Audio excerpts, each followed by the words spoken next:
우리가 읽은 이 시편 23편 말씀은 우리 성도들이라면은 누구나 한국교회 성도들이라면은 누구나 사랑하고 또 좋아하고 암송하는 다윗의 노래입니다.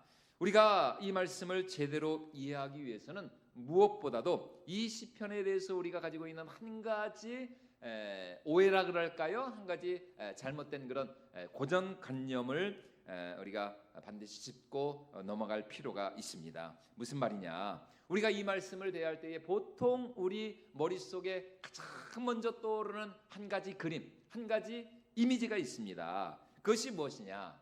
너무나도 평화롭고 한적한 저 그림처럼 말이죠. 저 그림이 이렇게 일찍 나올 필요는 없는데 네, 저 평화롭고 이제 나왔으니까 어쩔 수 없죠. 너무나도 평화롭고 서정적인 한 폭의 저 그림입니다. 저 풍경화와 같은 그림 보십시오. 뒤에는 맑은 시냇물이 졸졸 흐르고 말이죠. 그리고 앞에는 푸른 초장 위에, 저 푸른 초원 위에 우리 예수님께서 당신의 사랑하는 어린 양 한 마리를 이렇게 품에 안고 계시고, 또 여러 뒤에 있는 저 수많은 양들이 평화롭고 한가하게 풀을 뜯어 먹고 있는 정말 한 폭의 그림과 같은 저 그림, 저 그림이 우리가 이 시편 23편 말씀을 대할 때마다 이제 저런 이미지의 그림이 떠오른다는 것입니다. 그런데 바로 저게 문제라는 겁니다. 저게 문제라는 거예요.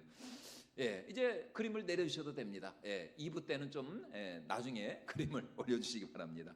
자, 여러분, 만약 우리가 이런 그림을 생각하면서 이 시편 말씀을 대한다면 사실 우리는 이 시편 23편 말씀을 제대로 이해할 수가 없습니다. 그래서 오늘 우리가 이 말씀을 제대로 이해하기 위해서는 먼저 오늘 말씀에 이 시편 23편 말씀의 배경이 무엇인지를 올바로 이해해야 할 필요가 있습니다. 오늘 말씀의 배경은 저 그림과 같이 맑고 깨끗한 시냇물이 흐르고 또 푸른 나무와 또 푸른 풀들로 가득한 그런 평화롭고 한가한 푸른 초장이 아니라는 것입니다. 오히려 정반대로 풀 한 폭이 나지 않고 또 시냇물조차 찾아보기 힘든 황량하고 거친 광야가 바로 오늘 이 시편 23편 말씀의 진짜 배경이 된다라는 것입니다. 한마디로 지금 시인은 물 한 모금 마실 수 없고 또 풀 한 폭이 나지 않는 광활하고 황무한 광야 한복판에 서 있다는 것입니다.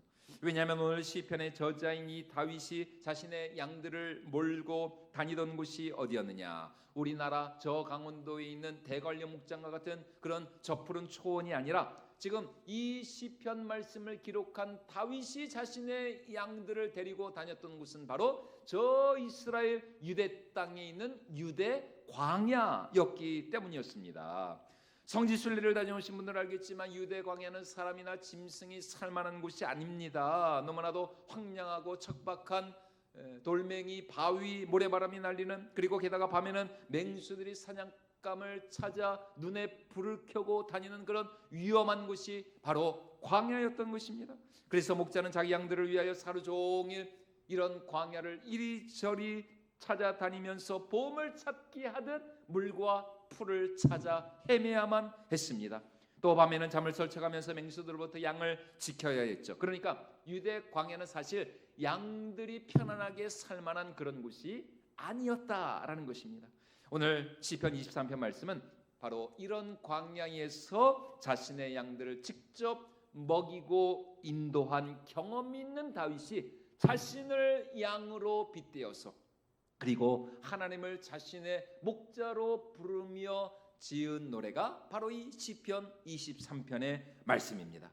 그런데 이런 황무지와 같은 광야에서 다윗이 노래하고 있는 첫 번째 고백이 무엇입니까? 이런 황량하고 척박한 광야에서 내가 너무 힘들고 괴롭고 못 살겠다가 아니라 오히려 여호와는 나의 목자시니 내게 무엇이 없다고요? 부족함이 없으리로다. 여러분, 이 말씀을 다른 성경의 번역본으로 다시 말씀을 드리면 여호와가 나의 목자가 되시기 때문에 나에게는 아무것도 바랄 것이 없습니다. 바로 이것입니다.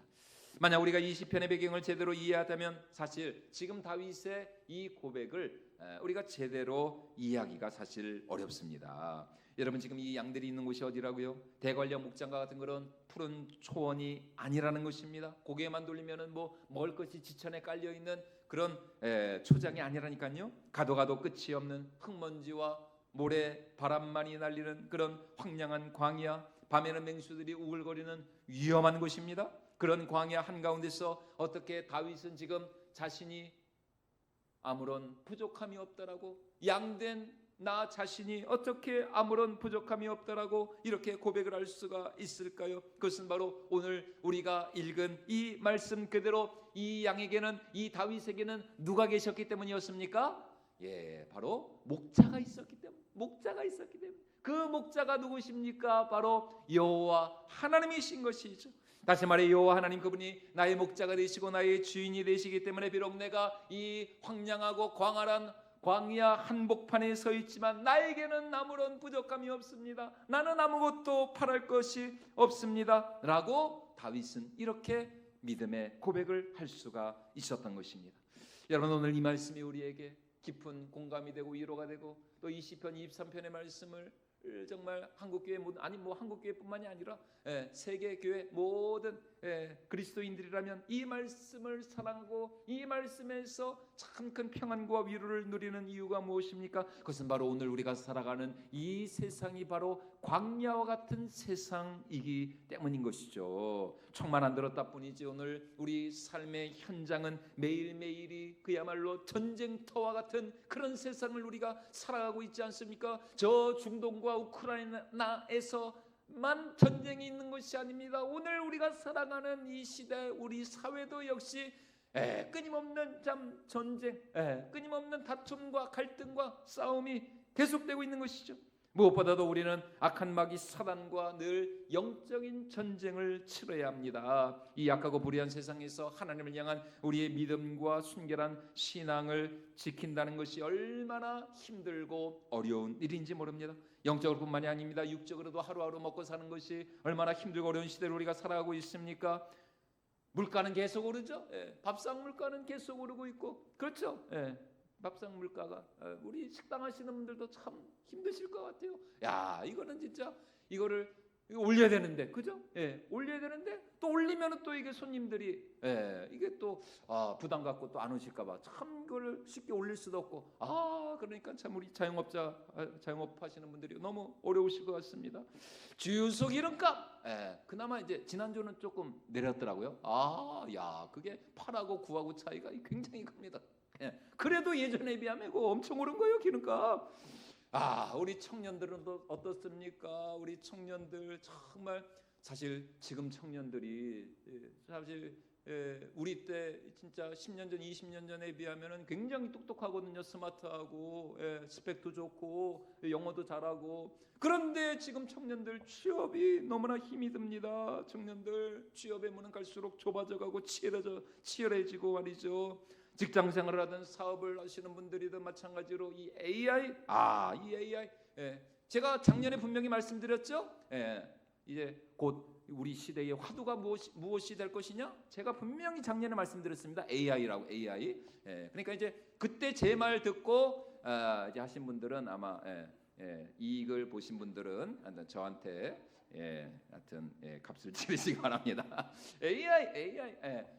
근데 이 AI 때문에 여러분, 오늘 우리 시대 이 엄청난 이 기술 발달로 이 참 시대의 변화를 따라가기가 이게 참 보통 어려운 일이 아닙니다. 첨단 과학 기술은 점점 발전하는 것 같은데 세상 사는 일은 왜 이렇게 날이 갈수록 참 각박해져 가는지 모르겠습니다. 단적인 예로 예전에는 식당에서 일하시는 분들이 다 직접 주문도 받고 음식도 가져다 주시고, 예전에는 그랬어요. 뭐 지금도 많이들 그렇게 하시지만, 그런데 지금은 여러분 주문을 뭘로 받을까요? 그렇죠. 키오스크 단말기 기계가 주문을 받습니다. 대부분. 뭐 이런 패스트푸드점은 뭐 말할 것도 없고, 일반 식당들도 이제 점점 이렇게 키오스크가 주문을 받고, 또 음식도 누가 서빙해줘요? 서빙 로봇. 음식을 받아주세요. 다 받아주셨으면 확인 버튼을 눌러주세요. 그거 확인 버튼 눌러야지. 그거 안 누르면 계속 거기 서 있습니다. 부담스러워요. 그냥 밥 먹는데 빨리 좀 갔으면 좋겠어. 예. 이게 좀 편해지긴 한 것 같은데 여러분 이게 와 닿으십니까? 이게 저는 이게 적응이 안 돼. 좀 편해지긴 한 것 같은데 좀 낯섭니다. 좀 이상해요. 불편해요. 그냥 예전처럼 그냥 우리 일하시는 분들이 주문도 좀 받아주시고 좀 이렇게 음식도 갖다 주시면 그러게 더 좋을 것 같은데, 게다가 오늘 우리는 언제 어디서 어떻게 무슨 일을 당할지 모르는 참 사건 사고가 끊이지 않는 위험한 시대를 살아가고 있습니다. 한마디로 오늘 우리가 살아가는 이 세상 자체가 저 푸른 초원이 아니라 저 황량하고 저 위험한 광야 같은 시대를 우리가 살아가고 있다는 것입니다. 그런데 지금 다윗이 하는 말이 무엇입니까? 그런 광야와 같은 세상 속에서 내가 너무 힘들고 불안하고 답답해서 내가 못 살겠다. 여러분, 그것이 아닙니다. 지금 다윗은 너무나도 역설적인 믿음의 고백을 하고 있다는 것입니다. 이런 광야 같은 세상 속에서 내가 너무 힘들고 괴롭고 불안하다가 아니라 오히려 나에게는 아무런 부족함이 없습니다. 나는 아무것도 바랄 것이 없습니다. 왜요? 여호와가 나의 목자가 되어주시기 때문에. 여호와가 나의 목자가 되어주시기 때문에. 여러분, 다윗이 누굽니까? 그는 누구보다도 광야에 익숙한 사람입니다. 아니, 그의 삶 자체가, 여러분 성경을 보시면 알겠지만 다윗의 인생 자체가 사실은 광야와 같은 인생, 누구보다도 광야에 정통한 사람이 바로 다윗이라는 것입니다. 다윗은 본래 뭐였을까요? 다윗의 본래 직업이 뭐였어요? 목동이었죠. 목자였습니다. 선지자 사무엘이 이새의 아들들 가운데 한 사람에게 기름을 부어서 이스라엘의 왕으로 삼으랬을 때에 막둥이 다윗은 무엇을 하고 있었을까요? 아버지 이새의 집에 있지 않았습니다. 다윗은 그때 뭐 하고 있었어요? 사무엘 선지자가 찾아왔을 때 다윗은 양들을 치고 있어요. 들판에 나가서 아버지의 양들을 치고 있었어요. 자, 우리 말씀 한번 확인해 볼까요? 사무엘상 16장 11절 말씀 같이 한번 읽어보도록 하겠습니다. 또 사무엘이 이새에게 이르되 내 아들들이 다 여기 있느냐? 이새가 이르되 아직 막내가 남았는데 그는 양을 지키나이다. 사무엘이 이새에게 이르되 사람을 보내어 그를 데려오라. 그가 여기 오기까지는 우리가 식사 자리에 앉지 아니하겠노라. 형들은 다 지금 사무엘 선지자 앞에서 다 폼잡고 이제 내가 이스라엘의 왕이 되겠구나, 선지자가 나에게 기름을 부어주겠구나, 그렇게 헛물 켜고 있을 때 다윗은 홀로 뭐하고 있었다고요? 양을 지키나이다. 양을 지키나이다.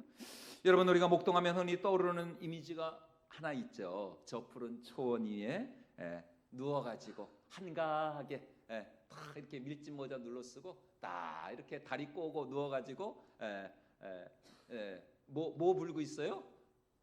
풀피리. 그렇죠. 풀피리 불면서 밀짚 모자 눌러 쓰고 낮잠 자다가 빈둥대다가 이제 해가 뉘엿뉘엿 지기 시작하면 이제 다시 양들 데리고 우리로 돌아오는, 이게 딱 이제 우리가 영화나 옛날에 텔레비에서 많이 봤던 그런 굉장히 우리는 이제 목동 목장 그러면 굉장히 이제 낭만적인 그런 모습을 생각하는데, 여러분 유대강에는 절대로 그렇지가 않습니다. 당시 고대 근동 지역에서 가장 천대받고 멸시받는 직업 중에 하나가 바로 목동이었습니다. 목자였어요. 왜냐하면 이 목자라는 이 직업 자체가 완전히 노가다거든요. 완전히 노가다. 일단 목자들은 오늘 아까 이 다윗과 마찬가지로 집에 잘 들어오지를 못합니다. 집에 잘 들어오지를 못해요. 맨날 양들과 함께 밖에서 노숙생활을 해야 됩니다. 노숙생활. 그리고 양들과 같이 있으니까 몸에서 좋은 냄새가 날까요? 안 좋은 냄새가 날까요? 별로. 몸에서 좋은 냄새가 안 나요. 또 곰이나 사자와 같은 이런 맹수가 언제 어떻게 양에게 달려들지 모르기 때문에 항상 이 목자는 긴장을 하고 있어요. 긴장을 해. 실제로 맹수가 들이닥치면은 양들을 지키기 위해서 목자는 죽을 각오를 하고 맹수와 싸워야만 했습니다. 그래서 다윗은 자신의 양들을 지키기 위해서 짐승과 싸울 때가 많았습니다. 그래서 물맷돌, 그때부터 이제 다윗은 물맷돌의 이 명수가 된 거예요. 그래서 골리앗과 싸우기 직전에 자신을 말리던 사울 왕에게 이 다윗이 담대하게 이렇게 선포를 하고 있지 않습니까? 자, 우리 사무엘상 17장 말씀 같이 한번 읽어보도록 하겠습니다. 다윗이 사울에게 말하되 주의 종이 아버지의 양을 지킬 때에 사자나 곰이 와서 양떼에서 새끼를 물어가면 내가 따라가서 그것을 치고 그 입에서 새끼를 건져내었고 그것이 일어나 나를 해하고자 하면 내가 그 수염을 잡고 그것을 쳐 죽였나이다. 주의 종이 사자와 곰도 쳤은즉 살아계신 하나님의 군대를 모욕한 이 할례받지 않은 블레셋 사람이리까 그가 그 짐승의 하나와 같이 되리다. 34절 말씀을 다시 한번 보여주시죠. 뭐라 그럽니까? 주의 종이 아버지의 뭐를 지킬 때요? 양을 지킬 때 저런 일들이 많았다는 것입니다. 저런 위험한 여러분, 이것이 바로 다윗의 삶이었습니까? 삶이었습니다. 그러니까 다윗은 늘 긴장하면서 밤에 당연히 잠을 제대로 잘 못 잤겠죠. 육체적으로도 고되고 고단하고 또 돈도 얼마 못 버는 그런 비천한 목동 출신으로 이 다윗은 광야에서 잔뼈가 굵은 사람이었습니다. 그러다가 골리앗과의 싸움에서 기적과 같은 승리를 맛보고 사울 왕의 신하가 되어서 이제 좀 신수가 펴는가 싶더니 얼마 있지 않아서 이제는 오히려 사울 왕에게 쫓기는 도망자 신세가 되어버리고 말았습니다. 그리고 그때부터 대략 12년 동안 이 다윗은 사울 왕에게 쫓겨다니면서 광야로 동굴로 또 이방 나라로 그렇게 전전해야만 했습니다. 그리고 사울 왕이 죽은 후에 하나님의 기적과 같은 은혜로 이스라엘의 왕이 되고 나서 이제야말로 좀 편안하고 좀 행복한 삶을 사는가 싶더니 이게 웬일입니까? 생각지도 못하게 말이죠. 이번에는 자신의 친아들, 그것도 자기가 가장 사랑하고 아끼던 셋째 아들 압살롬. 이 압살롬 죽일 놈이 아닙니다. 압살롬입니다. 이 압살롬이 반역을 일으켜 가지고 다윗은 얼마나 황급하게 예루살렘 성에서 도망을 처했든지 맨발로 왕이 얼마나 그 쿠데타가 얼마나 그냥 급박했는지 이 다윗은 맨발로 울면서 자신을 따르던 몇몇 신하들과 함께 광야로 도망쳐했다니까요. 자, 우리 사무엘하 15장 30절 말씀입니다. 같이 한번 읽어보도록 하겠습니다. 다윗이 감람산 길로 올라갈 때에 그의 머리를 그가 가리고 맨발로 울며 가고 그와 함께 가는 모든 백성들도 각각 자기의 머리를 가리고 울며 올라가더라. 어떻게 갔다고요? 맨발로 울면서. 맨발로. 와, 여러분, 왕이 한 나라의 왕이 맨발로 울면서 도망을 쳤다. 여러분, 이처럼 다윗의 일생은 한마디로 광야 그 자체였습니다. 너무나 그의 인생이 참 어렸을 때부터 죽을 때까지 너무나 고달프고 기구하고 험난한 인생길이 바로 다윗의 인생이었어요. 그런데 지금 이런 다윗이 자신의 삶을 돌아보며 고백하는 말이 무엇입니까? 대부분의 성경학자들이 이구동성으로 하는 말이 뭐냐? 20편, 23편은 다윗이 그의 인생 말년에 노년에 자신의 삶을 돌아보면서 지은 시가 시편 23편이라는 것입니다. 다시 말해 자신의 지난 광야와 같은 삶을 회상하면서 그가 그의 인생 말년에 가장 처음으로 고백할 수 있었던 믿음의 고백이 무엇이냐? 비록 광야와 같은 나의 삶이었지만, 그런 나의 인생이었지만 나의 인생에 조금도 부족한 것이 없었습니다. 나는 조금도 외롭지 않았고 불안하지 않았고 두렵지 않았다는 것입니다. 때론 괴롭고 슬프고 힘들고 고통스러운 날도 심지어 자기 세상에 자기 아들이 칼을 들고 세상에 자기를 죽이려 했다니까요. 고통스러운 날도 많았지만 심지어 내 아들마저 나를 죽이려 했지만 그럼에도 불구하고 내 삶에 조금도 부족함이 없었습니다. 왜요? 바로 그 광야와 같은 자신의 인생길에서 언제나 나와 함께 하시고 또 내 삶을 지키시고 인도하시고 나를 보호하시고 나와 함께 해주신 나의 선하신 목자가 있었기 때문이었습니다. 그 목자가 누구십니까? 바로 여호와 하나님이셨다는 것입니다.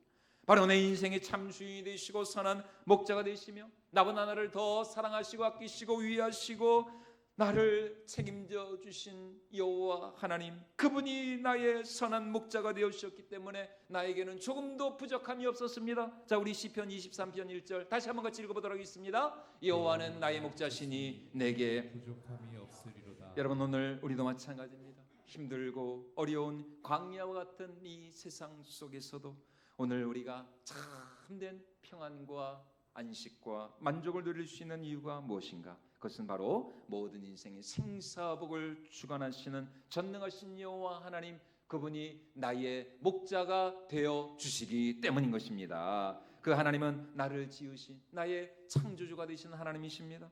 그 하나님은 나의 처음과 끝을 아시고 나의 모든 인생의 생사복을 주관하시며 또 나보다 나를 더 사랑하시고 아끼시고 위하시는 하나님이 바로 나의 목자가 되어주시는 하나님이신 줄로 믿습니다. 그 하나님은 죄와 허물로 죽을 수밖에 없는 나를 위하여서 당신의 하나밖에 없는 독생자 예수님을 십자가에 내어주신 하나님이십니다. 그러므로 내 인생의 참 생명과 구원 그리고 나의 참 도움이 되시는 여호와 하나님 그분 안에서 우리가 참된 평안과 안식을 누리게 되는 줄로 믿습니다. 여러분, 그래서 오늘 다윗은 이렇게 고백을 하는 것이죠. 목자 되신 여호와 하나님, 당신 안에서 나에게는 아무런 부족함이 없습니다. 나는 조금도 아쉬운 것이 없습니다. 왜냐하면 선한 목자 되신 하나님 그분만이 나의 일생을 책임져 주시고 또 푸른 초장과 실만한 이 광야와 같은 세상 속에서도 푸른 초장과 실만한 물가로 나를 인도해 주시는 선한 목자 되신 여호와 하나님으로 인하여서 나는 감사하고 나는 만족하며 기뻐합니다. 그래서 시편 107편 말씀에서도 시인은 이렇게 감사의 찬양을 하나님께 올려드리고 있습니다. 자, 우리 시편 107편 1절 말씀 같이 한번 읽어보도록 하겠습니다. 여호와께 감사하라. 그는 선하시며 그 인자하심이 영원함이. 우리가 하나님께 감사하며 하나님께 영광을 올려드릴 수 있는 이유가 무엇이라고요? 그는 선하시고 인자하신 하나님. 우리 하나님은 악한 하나님이 아닙니다. 우리 하나님은 우리에게 무한심한 하나님이 아니시라는 것입니다. 우리 하나님은 언제나 우리에게 선하시고 나보다 나를 더 사랑하시고 아끼시고 우리를 향한 그 인자와 긍휼이 무궁하신 그 하나님으로 인하여서 우리는 날마다 감사하며 하나님께 영광을 올려드려야 할 줄로 믿습니다. 여러분, 오늘 우리가 이렇게 2020년 상반기를 마무리하면서 지난 반년의 은혜에 감사하는 마음으로 맥주 감사 주일 예배로 하나님 앞에 나가고 있는데요. 여러분, 우리가 주님 안에서 정말 이 다윗과 같이 고백할 수 있는 그 이유가 무엇인가? 그것은 바로 우리 하나님은 어제나 오늘이나 영원토록 변함없이 우리와 함께 하시고 또 우리에게 선하시고 인자하신 선한 목자 되신 하나님이시기 때문입니다. 그래서 사도 베드로는 우리 인생의 선한 목자 되신 하나님을 신뢰하고 의지하는 그 믿음을 가지고 우리의 모든 염려와 근심과 걱정을 다 주님 앞에 내어 맡기라 이렇게 권면을 하고 있습니다. 자, 우리 베드로전서 5장 7절 말씀 같이 한번 읽어보도록 하겠습니다. 너희 염려를 다 주께 맡기라. 이는 그가 너희를 돌보심이라. 여러분, 우리의 모든 염려, 근심, 걱정을 다 주님께 내어 맡길 수 있는 이유가 무엇이라고요? 이는 그가 너희를 뭐하시기 때문에? 돌보시. 돌보시. 부모가 자기 자녀를 돌보는 것처럼 우리 하나님, 우리의 진정한 목자가 되시고 우리의 진정한 부모님이 되어주셔서 우리 하나님은 언제나 우리를 돌보아 주시고 우리를 케어하시고 지키시고 우리를 책임져 주시고 우리의 그 작은 신음에도 귀를 기울여 주시는 선한 목자 되신 하나님이신 줄로 믿습니다. 다시 말해 우리가 믿고 의지하는 하나님은 언제나 당신의 성령으로 우리를 돌보아 주시고 순간순간마다 우리의 걸음걸음을 지켜주시고 우리가 실족하지 아니하도록 우리가 넘어지지 아니하도록 쓰러지지 아니하도록 우리의 삶을 걸음걸음을 인도해 주시고 또 우리의 그 작은 신음에도 귀를 기울여 주시는 신실하신 하나님, 바로 그 하나님으로 인하여서 우리가 참 감사와 기쁨을 올려드리게 되는 줄로 믿습니다. 그러므로 2026년 이제 남은 올 한 해도 정말 이 선한 목자 되신 하나님 안에서 참된 평안과 만족을 누리는 저와 여러분들이 모두가 될 수 있기를 주님의 이름으로 축원을 드립니다. 그래야 우리 평생의 삶에 이 다윗의 고백이 우리의 고백이 되고 우리 평생의 하나님의 선하심과 인자하심이 넘쳐나는 그런 정말 믿음의 주인공들 다 되는 우리 모든 성도들 될 수 있기를 주님의 이름으로 축원을 드립니다.